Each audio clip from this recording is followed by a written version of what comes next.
చంద్రబాబు గారు ప్రమాణ స్వీకారం చేసి 2 సంవత్సరాలు పూర్తవుతున్నా నిస్సిగ్గుగా సూపర్ 6 సూపర్ హిట్ అనే కార్యక్రమం పెట్టి అన్నీ నేను అమలు చేశాను మీకు అందజేశానని చెప్పడం అనేది ఎంత దురదృష్టకరం అంటే, మనం మొదటి నుంచి తీసుకుంటే పెద్ద పెద్ద హామీలు ఎత్తండి. ఆడవాళ్ళకి 18 సంవత్సరాలు నిండిన ఆడవాళ్ళకి నెలసరి 1500 ఇస్తాను. ఇంతవరకు వైసీపీ వాళ్ళు తీసేయండి, జనసేన టీడీపీ బీజేపీ వాళ్ళు ఒక్కింటైనా 1500 ఇవ్వడం జరిగిందా లేదా అని ప్రశ్నించుకుంటే అర్థమవుతుంది. లేదు నిరుద్యోగ వృత్తి నెలకి 3000 రూపాయలు నిరుద్యోగ యువకుడు ఉంటే ఇస్తా అన్నారు, అది ఇవ్వకపోయే. గ్యాస్ బండలు దీపం పథకం కింద సంవత్సరానికి 3 చొప్పున 2 సంవత్సరాలకు 6 ఇవ్వాలి. ఇప్పుడు దాకా 1 లేదా 2 గ్యాస్ బండ్లు వచ్చుండే సందర్భం. అలాగే బీసీ ఎస్సీ ఎస్టీలకు 50 సంవత్సరాలకే పెన్షన్ ఇస్తా అన్నారు. ఇంతవరకు ఒక్కళ్ళకి కూడా 50 సంవత్సరాలు పక్కన పెట్టండి, 60 సంవత్సరాలు నిండిన వాళ్ళకు కూడా ఈరోజు పెన్షన్ పెట్టే పరిస్థితి లేదు. వికలాంగులకు కూడా ఈరోజు సర్టిఫికేట్ సంపాదించుకున్నా కూడా పెన్షన్ పెట్టే పరిస్థితి లేదు.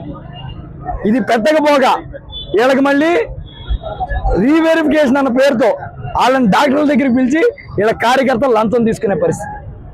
ఈరోజు సింపుల్గా తెలుగుదేశం పరిస్థితి గురించి చెప్పాలంటే, ఎవరైనా ఇల్లు కట్టుకోవడానికి ఇంటికి తెచ్చుకుంటే చాలండి, వెనకాల వెళ్ళిపోతున్నారు. లంచం లేకపోతే ప్లాన్ లేదు, పర్మిషన్ లేదు, బిల్డింగ్ కొట్టేయడం.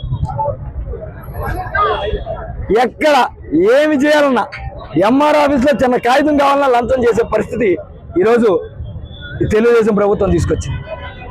ఒకటే మిమ్మల్ని అడుగుతున్నా, నిస్సిగ్గుగా నేను 40 ఏళ్ళ సీనియర్ అని చెప్పుకునే మీరే నిస్సిగ్గుగా ఒక్క హామీ అమలు చేయకుండా, కొన్ని అమలు చేయలేకపోయానని చెప్పకుండా మీ దగ్గర డబుల్ స్టాండ్ ఎట్లా ఉంటుందంటే, అమలు చేయడానికి డబ్బులు లేవంటారు, మళ్ళీ సూపర్ 6 సూపర్ హిట్ అంటారు. ఇప్పుడు సూపర్ 6 సూపర్ హిట్టా లేదా డబ్బులు లేవా? ఇది రెండింటిలో ఒకటి చెప్పండి, మీకు మీరే కన్ఫ్యూజ్ అయిపోతేట. ఇవన్నీ తేల్చకుండా రాష్ట్రంలో ఇంతమంది మహిళల మీద అఘాయిత్యాలు జరిగితే హోంమంత్రి గారు ఏ రోజు మాట్లాడరు. 45,000 మహిళలు తప్పిపోయారన్న ఆయన ప్రభుత్వంలోకి వచ్చాక ఏం మాట్లాడరు.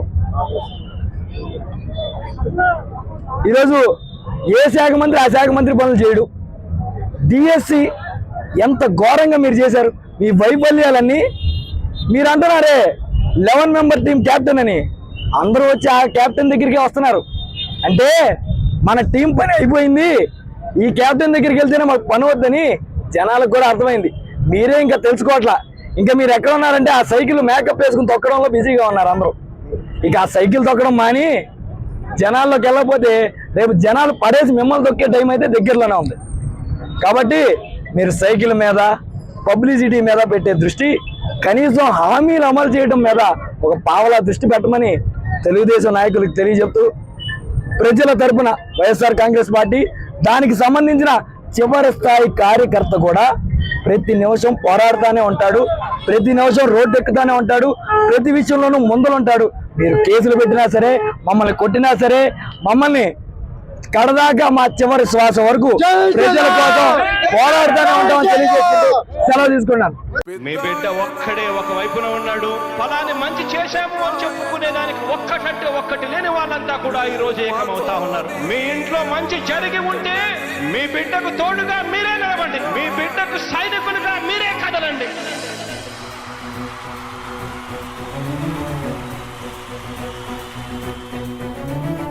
మీ ఇంట్లో మీ బిడ్డ వల్ల మీకు మంచి జరిగి ఉందా లేదా అన్నది మాత్రమే ఆలోచన చేయండి. మీ ఇంట్లో మీ బిడ్డ వల్ల మీకు మంచి జరిగి ఉంటే మాత్రం మీ బిడ్డకు సైనికులుగా మీరే నిలవండి అని చెప్పి సందర్భంగా కోరుతా ఉన్నా. ఇచ్చిన మాట తప్పితే ఓటు మీ యుద్ధని చెప్పిన దమ్మున్నడు జగను, చెప్పిన మాట చెప్పినట్టుగా చేసిన మా రాజన్న కొడుకుర జగను. ఏ కష్టం రావద్దని పేద గుండెకు ప్రతి పథకం పంపిండుర గడప గడపకు. పులి గడపలో పులి పుట్టినట్టే పుట్టిండురా. జెండలు జత కట్టడమే మీ ఎజెండా, జనగుండల గుడి కట్టడమే జగను ఎజెండా. బలిరా బలిరా బలిరా, పులి వెందులలో పుట్టిందా పులిరా. కుర్చీల కూర్చోవడమే మీ ఎజెండా, కుర్చీ జనమే ఇవ్వాలన్నది జగను ఎజెండా. బలిరా బలిరా బలిరా పేద బతుకుల మార్చిన ధీయా పులిరా. గవర్నెన్స్ లో ఎప్పుడు చూడని అభివృద్ధి ఈ రోజు జరుగుతా ఉంది. మొట్టమొదటిసారిగా స్కూళ్లు మారుతా ఉన్నాయి, రూపురేఖలు మారుతా ఉన్నాయి, హాస్పిటల్స్ మొట్టమొదటిసారిగా ప్రివెంటివ్ కేర్ అన్నది దేశానికే పరిచయం చేస్తా ఉన్నాం బుల్లెట్ క్లినిక్స్ ద్వారా. ఈ 4 సంవత్సరాల కాలంలోనే ఏకంగా మా అన్న ప్రభుత్వంలో మరో 4 సీపోర్ట్స్ ఈ రోజు వేగంగా కట్టడం జరుగుతా ఉంది అని కూడా చెప్పండి. భయమెరుగని ఆ పేరుకు హడలు అసలంచబోడు ఎవడికి మెడలు ఆయనెదురుగా కొడుతున్నారు తొడలు వేసుకుంటారు రా తప్పక చెడలు. పేదోడి కంచౌల 4 మెతుకుల కోసం ప్రజా సంకల్ప యాత్ర చేసి గెలిసెర యుద్ధం. సీమ పౌరుషం పక్కన పెట్టిండుర పేదల కోసం. జెండలు జత కట్టడమే మీ ఎజెండా, జనగుండల గుడి కట్టడమే జగను ఎజెండా. చల్ బలిరా బలి బలిరా బలిరా పులివెందులలో పుట్టిందా పులిరా. కుర్చీల కూర్చోవడమే మీ ఎజెండా, కుర్చీ జనమే ఇవ్వాలన్నది జగను ఎజెండా. బలిరా బలి బలిరా బలిరా పేద బతుకుల మార్చిన ధీయా పులిరా.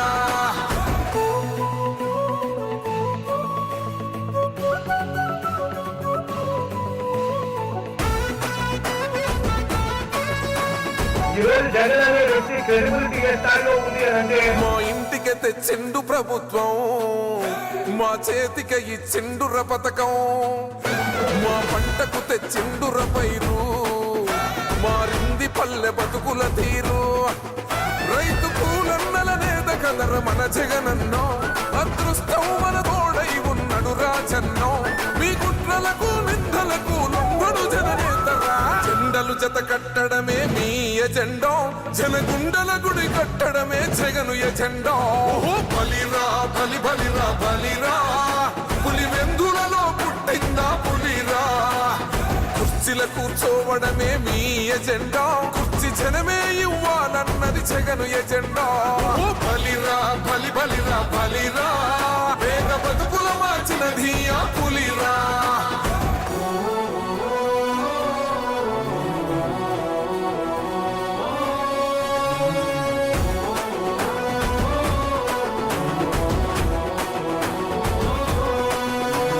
నువ్వే గెలిచేద ఈ యుద్ధం, నీ జెండనే మా భుజమున మోస్తాం.